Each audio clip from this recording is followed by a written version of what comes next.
I was about to start a new series today.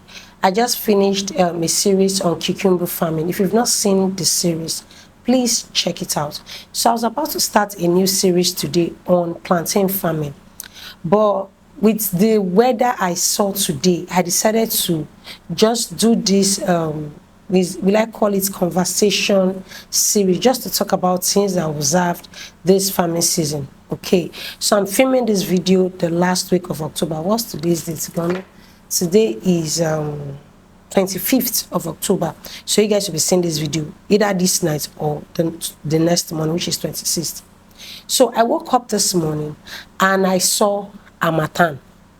Yes, harmattan in October. And the first thing that came to my mind was, how are farmers coping this period of time? So I had to place a call to my farm workers, my farm manager, my farm location. I placed a call to them that what is going on? How are the crops? For people that don't understand, we local farmers, we have our planting calendar. We have a period of time we plant some certain crops. But for this year, things did not play out the way we actually do expect it to play out. Okay, in the sense that weather this year was not stable. Another thing I want to talk about now is if you're a farmer and you cultivated short-term crops, I'm talking about maize, vegetables, okra, and pepper or tomato.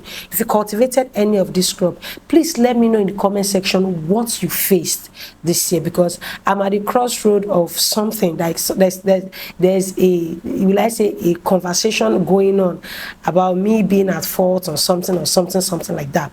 So I want to know how your maize farm went, your pepper and tomato farm, your okra and your vegetable farm this year, because this year army worm attacked maize farm 100%, and that is because the weather this year did not favor farmers.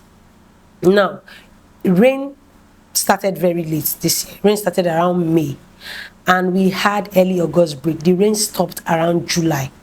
Yes, and the August break dragged so much that even during August, it was as if we're having rainfall. It was as if we're not having rainfall. So it's kind of scattered the planting calendar of farmers. Now this is how we used to operate. Once we plant the first maize from June, July, we harvest that kind July. No, if we plant May, we harvest July, then we wait a bit. After the August break, we plant the second maize. So we have the early maize and the late maize. So the late maize, people used to start planting the late maize. Some we plant in July, from ending of July. Some we plant it September because of the August rain.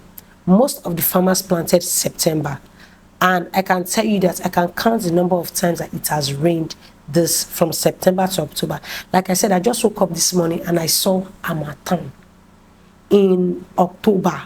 Hey, I had to call my farm location and they were like, all the maize they planted are dead. I'm like, BC. How are local farmers coping? I know you guys want to come and tell me, oh, Juliet, you're behind local farmer, let's do international. This is where 80% of the food that we eat in Nigeria come from, local farmer. Let's forget about greenhouses. Greenhouses produce, yes, but majority of us go to the open market to get our food stuff. Don't let us deceive ourselves. The weather is not favoring farmers. So what do we do? I have a list of things I wanted to talk about, but to even talk about farming this period is somehow, we need to come up with some solutions before we start talking about cultivation. Last year, this same thing happened, just that it wasn't as bad as this year. 2 years ago, this same thing happened. So there's a probability that next year, this same thing will happen. Food crops perishing, Southwest, I'm not sure farmers will make money this year in the Southwest. The Northerners are enjoying because of they have access to irrigation. Yeah, we do it on our own. And even the Northerners now, the harmattan has gotten to their side. Like, a whole lot of things is just on my head right now. And I just feel I should pour it out. Now, the essence of me filming this video is not just to complain like I used to do. I'm trying to come up with a solution. And the solution is we need more people to help us fabricate machines. Yes. Another thing we need is for each farm, have a source of water on your farm. Irrigation, borehole, well, stream. Just have a source of water. I'm just like, I personally have lost money this year. I've made money this year. I've lost money this year. And with the economy, the way the thing is going, I cannot imagine seeing local farmers in tears. Because these people this is what they used to sustain their family. Let me calm down. I just hope you guys are getting a point I'm trying to make. The weather this year did not favor farmers, for those that were depending on rainfall and that and like that. And it will continue till next year. So what is the solution? How can we help these local farmers? Like in my farm location now, I'm collaborating with 2 other farm owners there, that maybe we should try and fabricate this sprinkler.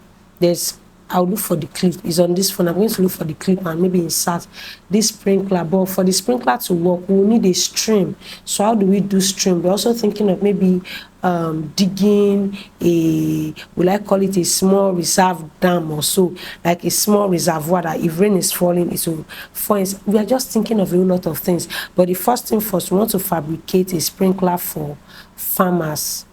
Welders will help us do that one. Just let me know how you, for those that cultivated, let me know how you coped or how you are coping. Just let me know. Just let's make this a discussion series. This is the first time I'm very disorganized in my thoughts, because to be honest, the call I placed this morning, it was not pleasant to the ear. I just heard them lamenting, Auntie,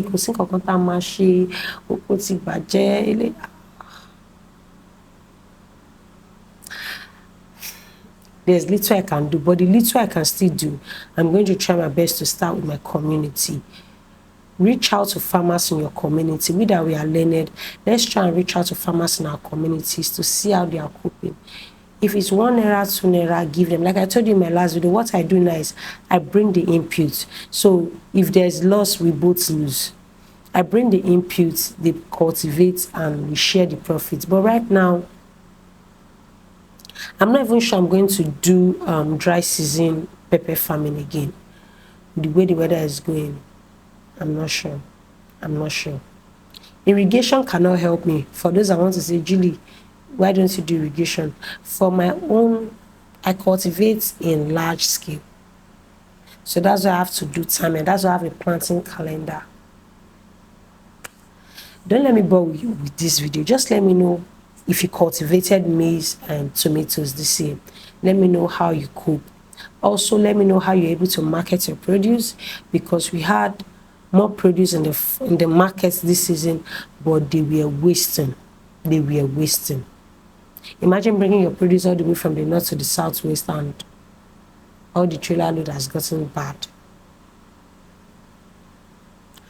Anyways, I think that's what this video is all about. Let me just try and film this new series, and let's hope for the best for next year. So this new series I'm about to film is for next year planting season. But before then, I'm going to come up with some ideas.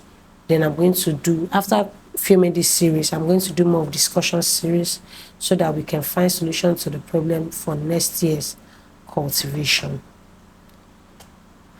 I'll see you guys in the next video.